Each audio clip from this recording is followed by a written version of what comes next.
A Seattle night hums with the rain when Dr. Adrian Cole finally decides to record his sleep. The glow of monitors fills his apartment as he mutters, "Just data," trying to convince himself this is science, not fear. He's been awake for nearly 3 days, haunted by the feeling that something happens when he closes his eyes. The first few nights reveal nothing, just restless tossing and murmuring.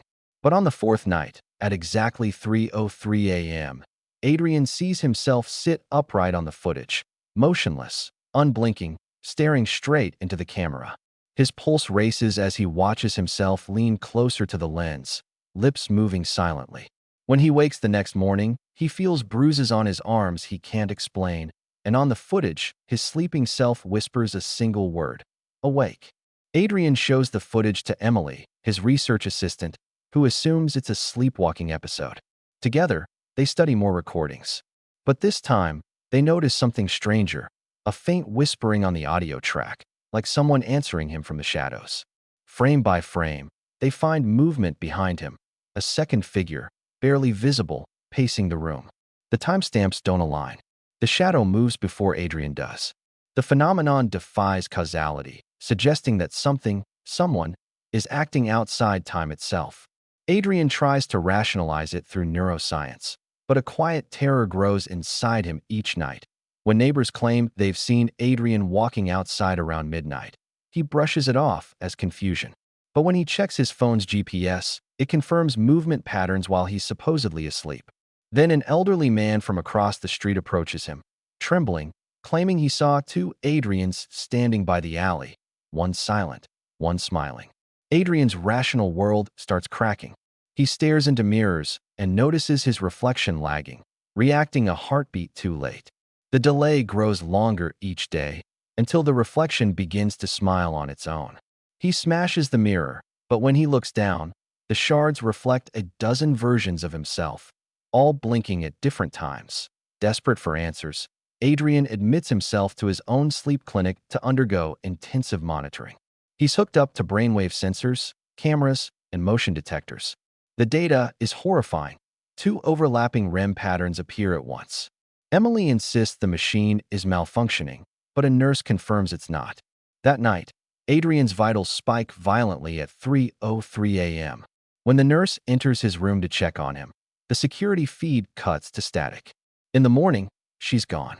The only trace is a bloodied handprint on the inside of Adrian's glass enclosure.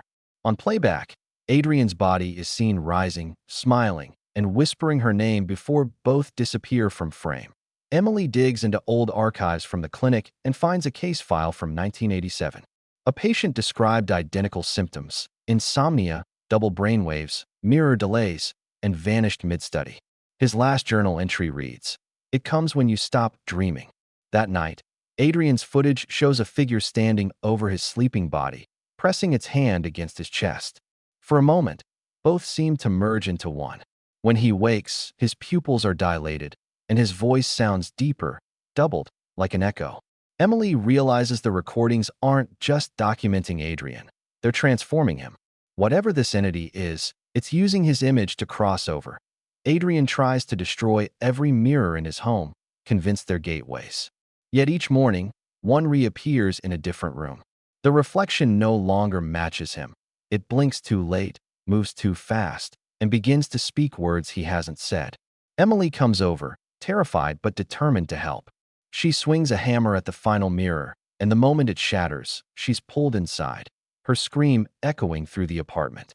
Adrian freezes as the broken shards rearrange themselves on the floor, reflecting her terrified face trapped within.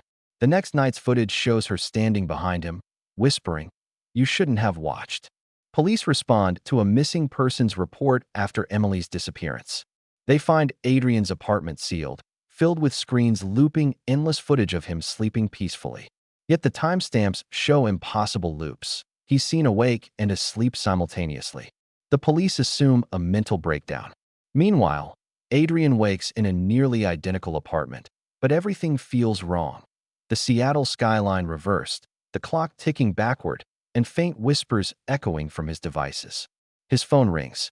When he answers, his own voice speaks from the other end. "Don't look behind you."